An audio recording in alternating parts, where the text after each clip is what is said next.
On this episode of Skeptiko, Alex talks with anthropologist and publisher of the Paranthropology journal, Jack Hunter.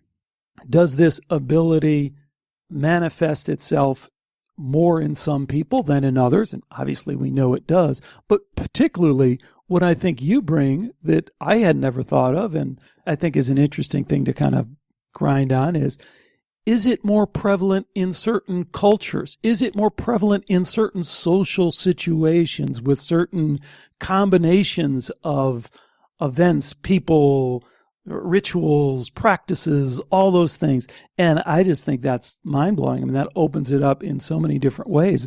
Am I in the right direction? And what are your thoughts on that specifically in terms of what might be the directions that folks might want to go to find this phenomena manifesting itself more frequently, more measurably, all the rest of that stuff? Yeah, that's exactly what I'm talking about.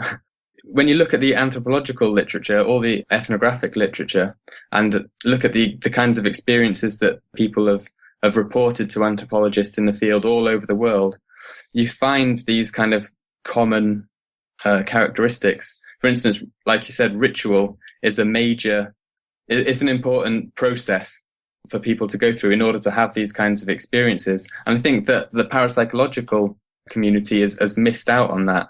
They could, for instance, use ritualized procedures in the laboratory. That's one example. Or take the laboratory out to the rituals. Stay with us for Skeptiko.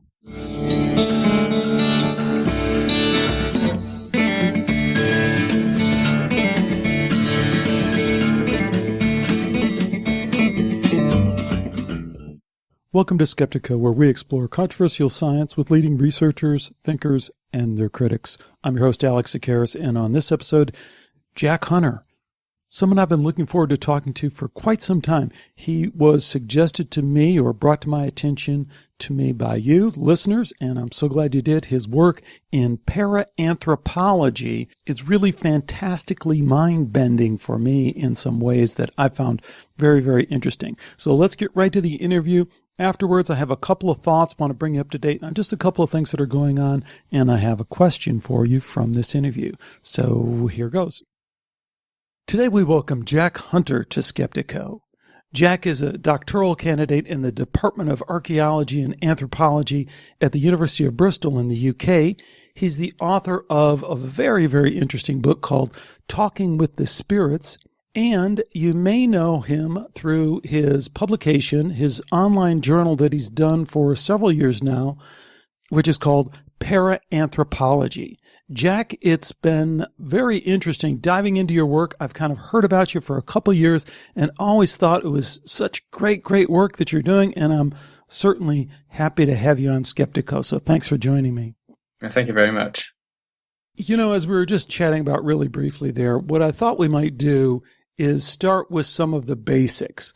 First off, a little bit more about your background, about your PhD work there at Bristol and your work in the Department of Archaeology and Anthropology, and then certainly some background on this very groundbreaking, brave to publish journal that you have, Paranthropology. So do you want to kind of kick us off with some background stuff? Yeah, okay. So I first really became active in this kind of paranormal stuff when I finished my first university degree at the University of Bristol. And for my dissertation for that degree, I wrote about a group of spirit mediums in Bristol and really sort of became interested in the kinds of experiences they were having. And then once I'd finished my degree, I kind of wanted to carry on working with this group and delving into it a little deeper. So I applied to do a PhD to look further at it. And fortunately, I was given the opportunity to do it. But it's all been self-funded. I haven't had any major grants. And then the Paranthropology journal kind of came out of that. At the time, my supervisor, Fiona Bowie, was setting up this group called the Afterlife Research Centre based at Bristol. And the group was specifically concerned with thinking about the afterlife in the cross-cultural context. So looking at afterlife beliefs in different cultures. And there was quite a heavy emphasis on spirit mediumship and shamanism. And at one of the meetings of the Afterlife Research Centre, we started to talk about the need for a journal in the UK that dealt with these kind of issues. I mean, in the US, there's the Journal of the Society for the Anthropology of Consciousness, which deals with similar things, but there's not much in the UK. So I just thought I would go ahead and do it. Great, great. You know, the other thing I wanted to kind of use as a starting point is tell us about anthropology. I mean, I guess we all know it as we kind of walk through the museum and they say, oh, this is anthropology. This is what anthropologists do. But in talking to a couple of anthropologists, I get the sense that I'm not really connected with, I guess, the mindset, because I think there's a very cool, progressive, kind of expansive mindset, at least among some anthropologists, I guess not all. But, you know, what is it really about? What do you guys do? What is the field work like? What is the science behind it? And what is the scientific status of it within the university? What do other people think about anthropology? Okay. Well, very basically, anthropology is the study of human beings. So I take that in quite a broad way. And obviously all of my research into the paranormal and things like that comes under the banner of human life, because humans do these things regardless of whether these things are real or not.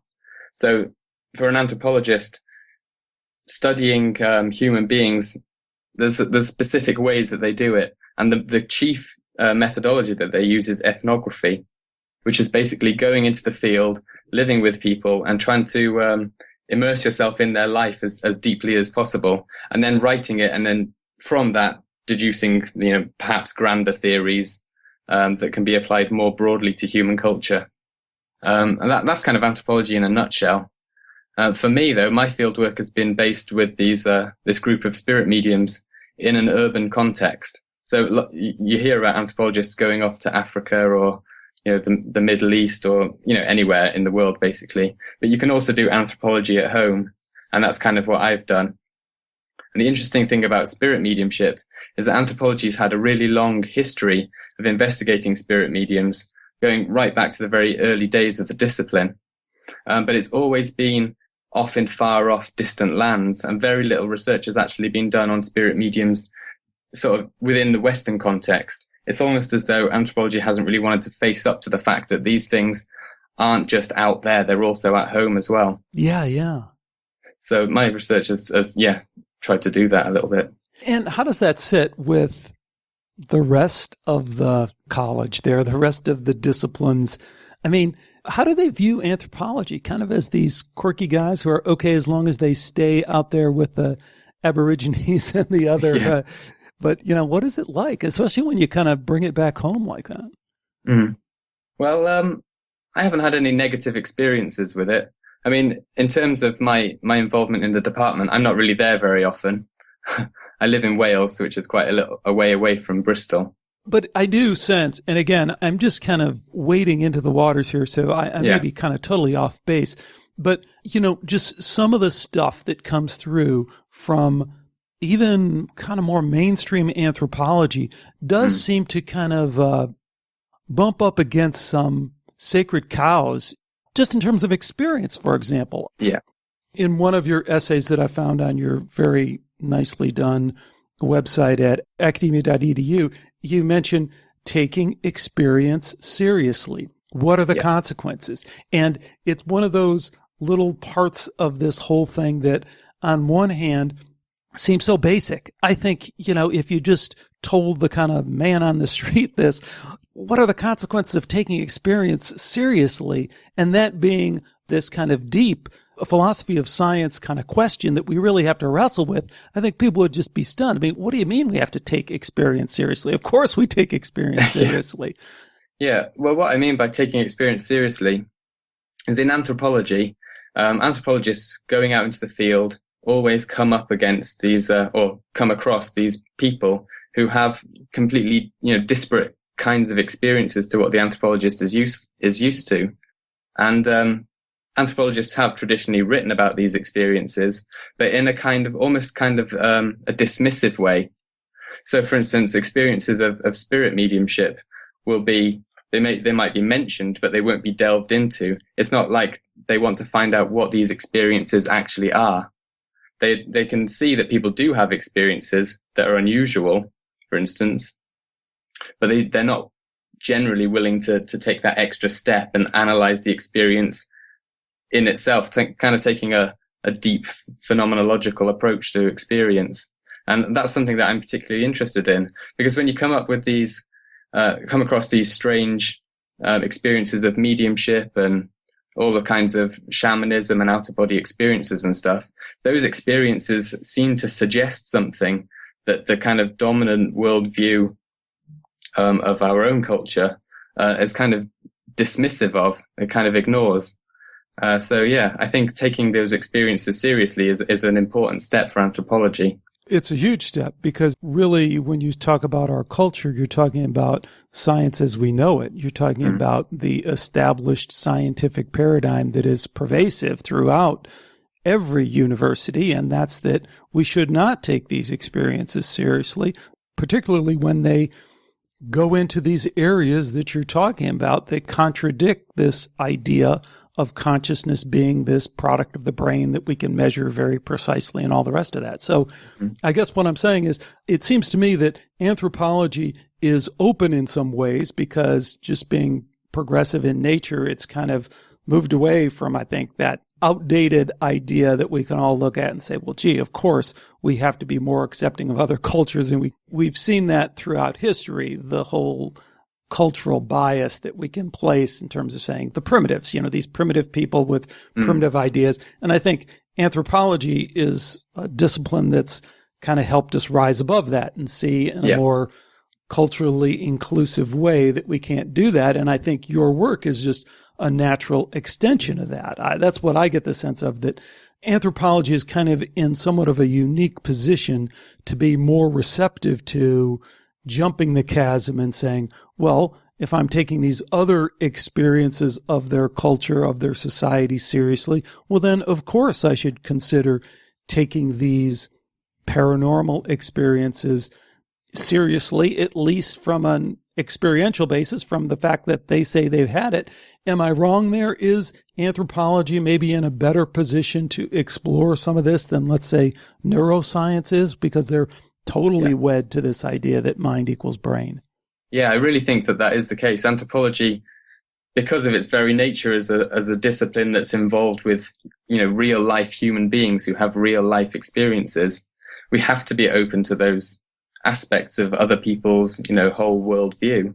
There's no way we can escape from having to deal with it, which is, what anthropologists have tended to try and do, is not worry about what the implications of those kinds of experiences actually are. So yeah, I think that's what my work is, really an extension of that idea, towards taking these experiences that people have seriously and not dismissing them. Tell us some more about your work, specifically your field work with your medium group there in the UK, because I think people just find it fascinating, the actual nuts and bolts and what you've discovered and some of the experiences you've shared in doing that work. Yeah. Well, the group that I've been working with was founded, I think, in about 2006 by a lady who had been invited to attend a physical mediumship seance, which is with ectoplasm and all of those kind of things, floating objects and stuff.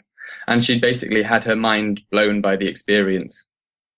And when she got home, she decided that she wanted to kind of, in her own kind of scientific way, to delve into this a little bit deeper and try and find out what exactly it was that she experienced in the seance room.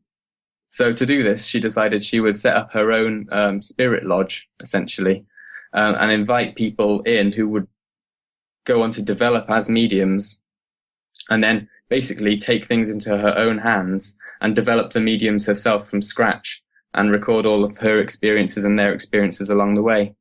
So when I came to write my dissertation for my undergraduate degree, I was interested in the reasons why people believe in spirits, just out of my own interest.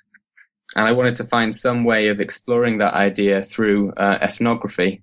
And I visited a few spiritualist churches and things like that, but I wasn't able to really kind of get the kind of deep participation I wanted to get into. I don't know why that is. I think it might be because these spiritualist churches have got constantly fluctuating attendance. And so I was basically just like, I'd turn up, and if I didn't turn up the next day, it didn't really matter, because that's just what people do in those kind of churches. Huh. So I found this group, which just happened to be, by some kind of weird synchronicity, about a 20-minute walk down the road from where I was living at the time. Mm-hmm. And they had this interesting website and a blog. It was full of all of these accounts of weird things that they'd seen and these communications from their spirit teams. I was like, oh, this seems like the perfect opportunity, to talk to people who actually communicate with spirits on a regular basis. So I went along, and it was very interesting.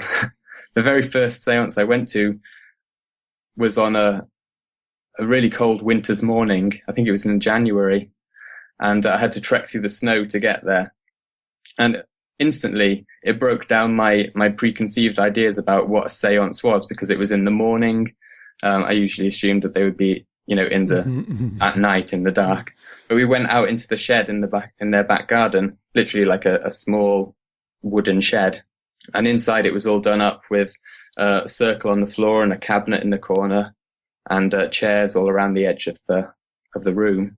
And the medium came in and sat down in the cabinet and went into this kind of trance. And her body was twitching and all of these things. It was really amazing to see, because I'd never seen anything like it before. And they switched the red lights on. And then I saw these like little flashes of light and things like that, which at the very least made me think that there was some kind of, again, coming back to experience, there's some kind of experiences that you can have in these kind of situations, regardless of what their ultimate ontological status is. So that was kind of my impetus to keep researching the group, because from the very first seance I went to, I myself had strange anomalous experiences, if you want to call them those. Yeah, absolutely. So as an anthropologist, you're walking into this seance. What are you thinking in specifically? What methodologies, what tools, how are you thinking you're going to approach this as an anthropologist? And then if you could, is there anything, you said this kind of shattered some of your preconceived ideas about mediumship. It sounds like it might have shattered some of your preconceived ideas about reality and consciousness as well. How do you deal with that, given your discipline? Well, anthropology, again, in general, and ethnography, the whole point of it is to go into the situation in as kind of open-minded a position as you possibly can. Right, but how do you do that? Yeah. I mean, that's impossible, right? So you're trying to hold to that, but how does that really play out? I don't know if it is impossible. When I say it's impossible, it's impossible because we know from psychology basics, we see what we are conditioned to see. So, I mean, I think it's important. I'm not trying to challenge you on this. I think it's an important discipline, and to be trained to try and, pull back your biases like a police detective or something like that. And, but we can't totally distance ourselves from our past, our conditioning and all the rest of that. No. What happens when your whole world is turned upside down when you see something that's totally outside your belief system? You're the perfect guy to do it because you've been trained to do it, but it still has to be somewhat of a trippy experience. Yeah, it is a strange experience. But I think just thinking about what you've just said there, it made me think that the whole process is kind of like an active process. It's not like you go in there and you're passive and you just let it all wash over you. Like if you see something that for instance, you might not believe, whatever that means, like seeing something levitate in the room and you don't believe it, you've got to actively try to kind of suppress your disbelief and just go with the flow of what's happening. And then with ethnography, what you do at the end is you write it all up. And then you can kind of explore some of the ideas. You can explore the way the people who were involved in it experienced it, and also how you yourself experienced it. But do that afterwards. When you're there, you should be as much like engaged in it as you possibly can. And suspending your disbelief. That's definitely what I did anyway. My supervisor's come up with this interesting methodology. She calls it cognitive empathetic engagement. And basically, you'll have to read her papers to really like get the full rounded picture of what she means when she talks about this. But it is this kind of trying to see the world as other people see it, So not dismissing it, not ignoring these aspects of experience, and trying to understand how those kinds of experience then go on to influence the worldview of the people that you're studying. And I think basically that's what my research has done, or has tried to do overall. Yeah, that's fascinating. And again, maybe this is a little bit off topic, but I don't think it is, because I see that Dr. Julie Boschel has written a nice review of one of your books there. So you're obviously familiar with her work.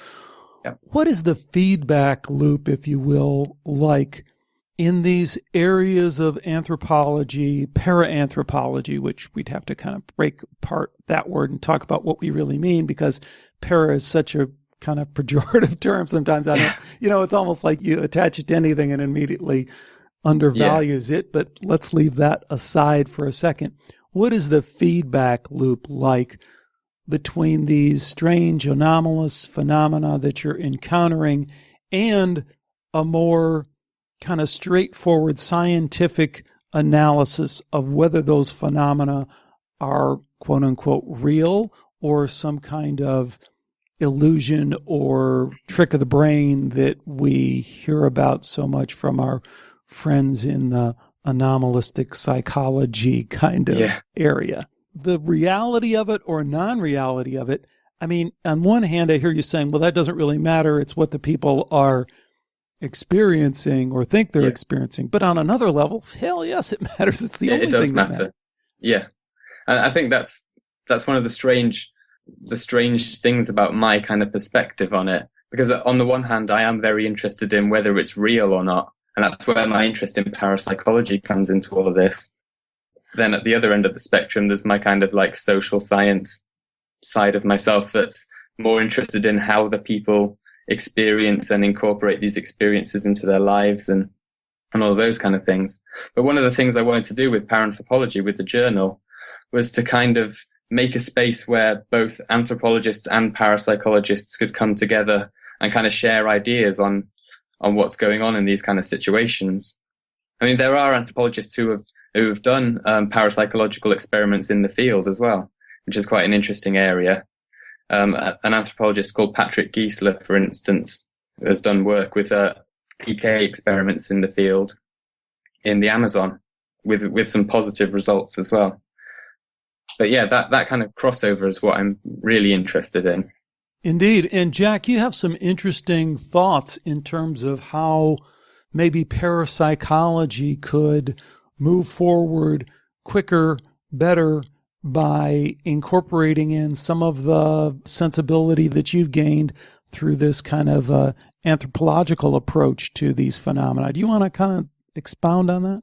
Yeah, I think what I've written about previously is the way that parapsychological experiments take these experiences that people have, generally spontaneous experiences, and have tried to reduce them down to, to phenomena that are really easy to investigate in the lab. I mean, obviously it's an important thing to do because that's how you get solid proof of things. But through looking at the kind of social processes that are involved in these kinds of experiences, which is what anthropologists do, parapsychologists could, for instance, could learn ways of making their experiments more true to real life. Does that make sense? Do you know what I mean? Yeah. And I think there's kind of two interesting ways to pull that apart. I mean, one is when I've heard from parapsychologists, and in particular, I remember Dean Radin saying this, which I thought was very appropriate. I mean, he's a super smart guy and I respect him a lot. But he said, look, we had to bring it into the lab because, well, he didn't say that. He said, one of the benefits you get in bringing it into the lab is understanding the nature of the phenomena in terms of whether it's an innate quality, an innate ability in humans, or whether it is particular to certain human beings or certain cultures and all the rest of that. And that's an important question. And the only way you can answer that is through that. But I think what you're pointing out, and I totally agree with, is that, okay, once you answer that question, you check that checkbox, then you might want to circle back around and say a couple of other questions. One is, does this ability manifest itself more in some people than in others? And obviously we know it does. But particularly, what I think you bring that I had never thought of, and I think is an interesting thing to kind of grind on, is it more prevalent in certain cultures? Is it more prevalent in certain social situations with certain combinations of events, people, rituals, practices, all those things? And I just think that's mind-blowing. I mean, that opens it up in so many different ways. Am I in the right direction? And what are your thoughts on that specifically in terms of what might be the directions that folks might want to go to find this phenomena manifesting itself more frequently, more measurably, all the rest of that stuff? Yeah, that's exactly what I'm talking about. When you look at the anthropological literature or the ethnographic literature and look at the kinds of experiences that people have reported to anthropologists in the field all over the world, you find these kind of common characteristics. For instance, like you said, ritual is a major, how can I say it? It's an important process for people to go through in order to have these kinds of experiences. And I think that the parapsychological community has missed out on that. They could, for instance, use ritualized procedures in the laboratory. That's one example. Or take the laboratory out to the rituals. The only problem is trying to maintain the kind of natural quality that a real ritual would have. But those are the kinds of areas that I think that more research needs to be done. Like, what is actually, parapsychologically speaking, going on in rituals? Like, is PK being used? All of those kinds of questions. But the other useful thing about the anthropological and ethnographic approach is seeing the kind of social processes that give rise to paranormal experiences. So what kind of social and cultural prerequisites are there for the manifestation of kind of robust parapsychological phenomena? Fascinating. What are some of your kind of intuitive hunches in terms of what we might find out if we go down those paths? Well, yeah, I think the obvious will be found that rituals have evolved or developed over thousands of years because they are efficacious or possibly efficacious. So rituals for instance, divination have developed because they do actually work. So it'd be interesting to do, parapsychological experiments on these traditional divination rituals to find out if it is the same kind of phenomenon that seems to be occurring in parapsychological experiments in the lab, to find out if it is that they're tapping into. I think that's something that an anthropologist called Michael Winkelmann was getting at in an article he published I think it was in 1982, in which he basically challenged anthropologists to take seriously the evidence from parapsychology, which suggests that there's some kind of psi process going on, and to think about what that kind of data implies for the sort of anthropological theorizing on magic. How about what that data implies for parapsychology or just science? We can't really go there because science totally ignores all this stuff. But what does it mean in terms of what's really going on, I guess? I could jump in two different directions. I could see some kind of morphic field, Rupert Sheldrake kind of thing, where repeating a pattern, repeating a ritual somehow creates some kind of synergy with an existing field that then makes something more possible. Or I could see something on a kind of more extended human consciousness, there being other dimensions of consciousness that we can only even speculate about, having some order in some reality that we have to tap into in some different ways to make these things happen. Do you care to even speculate in terms of what direction this could possibly take us? That's a tough question, that one. For me, personally, I think it's too early to really come up with any kind of like solid, definitive model of what's going on. But I do think that whatever it is that's going on, it's going to be way more complicated than we're even aware of at the moment. It seems as though from parapsychological experiments that there is some kind of psi phenomenon, some kind of processes that human beings can tap into. But as for the wider kind of cosmic scale, I really don't know. but it's probably going to be very weird. Probably going to be very weird. I bet you're right. But how do you balance the speaking to and within the existing paradigm, which we have to be kind of careful to honor and respect because it is the dominant paradigm? I don't have to, but you have to because you're seeing your PhD. You're trying to succeed in an academic world that has certain constructs. I mean, where do you draw the line? I noticed, like in one of your papers, you said you're agnostic regarding the mind-brain identity theory. Mind equals brain, as we talk about it. I don't believe for a second that you're agnostic about it, but I think you have to maintain that you're agnostic about it. I mean, can we really go forward within the existing paradigm, playing this little game over, this little side game over here and just hoping that no one notices, but then at the same time wanting everyone to notice? I mean, how do we play out that dynamic? It's, again, another very tricky question.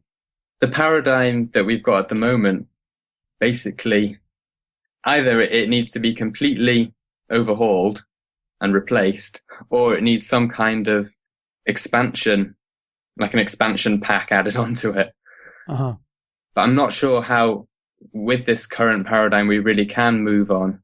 There's going to have to be some kind of change, either that or we all just give up researching this stuff. But I don't think that's going to happen. I don't think it should happen. No, it shouldn't happen. It's interesting that actually the next issue of Paranthropology, which should be coming out at the end of this month, has been guest edited by Dr. Mark Schroll. And he's given the issue the title of Hypotheses in Search for Paradigm. And I think probably you'll find that issue particularly interesting. It's got lots of contributions from Stanley Krippner in it. But yeah, I think that kind of sums up the situation at the moment. We've got all of these hypotheses about psi and things like that, but there's no paradigm to kind of tie it all together. So yeah, that we definitely need some kind of new paradigm, I think. But what that new paradigm is, I don't know. Okay. Jack, while we have you here, tell us folks a little bit more about your book, Talking with Spirits, because to be honest with you, I hadn't really discovered it until a couple days ago. So I haven't had a chance to read it. I've just dipped into it. I heard a really fascinating interview you gave about the book. It sounds really, really interesting. Tell folks a little bit about what they're going to find if they pick that up. Okay, so the book is it's called Talking with the Spirits, Ethnographies from Between the Worlds. And basically it's a cross-cultural survey of spirit mediumship and spirit possession practices around the world. And it's got 12 different chapters from various different cultural contexts. So the first chapter, for instance, is a more kind of general overview and a musing on the role of skepticism in ethnography. And then we've got a few chapters on mediumship in the Western context. So stuff on mediumship in Great Britain and Montreal in Canada. And then even stuff on mediumship in just the internet and cyber psychics. And then it goes on to discuss spirit possession in East Africa, and then off into Cuba, Brazil, where mediumship is massive. And then finally it goes over to Asia, with Charles Emmons looking at spirit mediums in Hong Kong, and another anthropologist, Fabian Graham, looking at mediumship in Singapore and Taiwan. So it's got quite a lot of stuff in there. And I think one of the main aims of the book was to show that mediumship isn't just what we see in the Western context. There's a lot more to mediumship than, ectoplasm and table tipping and platform mediums. It's a really broad, almost near universal human phenomenon. And what do you make of that diversity? I guess that gets right back to the huge question we were talking about that we can't really fully penetrate, but just at the most basic level, what's your biggest takeaway from the broad diversity of these experiences that all fit pretty nicely also within the context of what we think about in terms of mediumship? Yeah. The broad takeaway message, I think, is that there seems to be something going on. Yeah. There's something that human beings are kind of tapping into, or at least trying to tap into, which suggests, again, that there's something going on. I don't know what that something ultimately will be, but, people have been doing it as far back as you care to look, and as far abroad as you care to look as well. even right in our own like back gardens and garden sheds, as I found. It's all there. It's all happening, which is it's very interesting. Just to underline a point that you made earlier about going in your own backyard, I think if there maybe is a blind spot traditionally in anthropology, it's to see the others as being somehow different than we are. And I think that's been, I guess, a specific aim of your work to kind of take a different perspective. Is that correct? Yeah, that's correct. And I guess I just would like to add one more thing to what you said. It's happening, I guess, is one of the takeaways. And maybe another takeaway is anyone who attempts to pin it down and say, it's this, it's happening because it's this, because it's Satan through the Bible as described in verse chapter this, that doesn't really fit.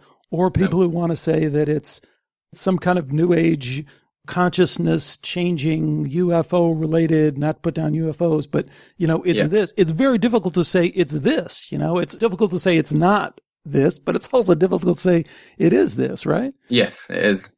And that's one of the things, again, why I think that anthropologists taking note of what's been going on in parapsychology and the study of mediums for the past 130 years is so important, because over and over again, anthropologists come to the conclusion that spirit mediumship, either it serves purely social functional purposes, or it's a product of cognitive misfirings in the brain or whatever. But none of these sort of grand models that they come up with really actually, when you look at it and how it's played out in the field, actually explains what's going on. And parapsychology has taken that bold step of tackling the ontological questions about what's really real. And I think that's an interesting avenue for anthropology to explore, because it's got huge implications for the rest of science and for the dominant paradigm, as you said. Yeah, absolutely. Jack, tell people more about how they can dive into your work. You have so many great essays up there that people can download for free and really jump into this stuff. Tell folks how to get there and how to do it. The easiest way to get hold of all the Paranthropology issues, and there's 17, the 18th issue is coming out at the end of this month, is just to go to www.paranthropology.co.uk, or just search for Paranthropology on Google, and it should come up pretty easily. There's a whole load of articles on there that'll be of interest to people. There's also a Paranthropology book that was published in 2012 to celebrate the second anniversary of the journal, and it kind of picked the cream of the crop of those 2 years. And you can find that quite easily. You can search for it on Amazon and Paranthropology. It's on the website. And I'm hoping to get another book together, because this year is actually the 4th anniversary of the journal. So I'm hoping to get another book together that will look at the best articles from the past 2 years and hopefully get that out sometime next year. That's the plan anyway. Excellent. Excellent. Yeah. We'll look for that. And I'm also going to provide a link in the show notes to your website at academia.edu, because you also have some other nice information on your work in particular there. So we want to introduce people to that. Jack, it's been great having you on. We certainly wish you the best of luck with this work going forward. And I hope you'll come back on at some point and update us on where your work is leading you. Yeah, I'd love to. Thank you very much. Thanks again to Jack Hunter for joining me today on Skeptiko. A couple of quick notes. One, I wanted to mention a little bit about Skeptiko 3.0, which is a concept that I floated out there a few episodes ago, and it has to do with how the show might be going forward.